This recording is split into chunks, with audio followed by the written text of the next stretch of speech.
Hello everyone, today I'll show you how to change the skill assist settings in Where Winds Meet.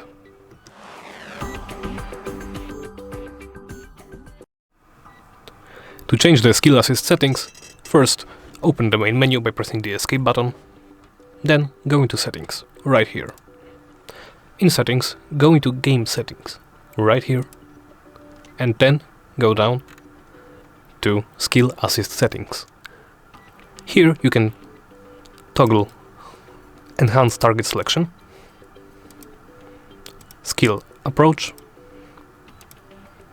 and treasure hunt mode. And that's about it. Thank you for watching, and please remember to comment, like and subscribe, as it helps our channel greatly.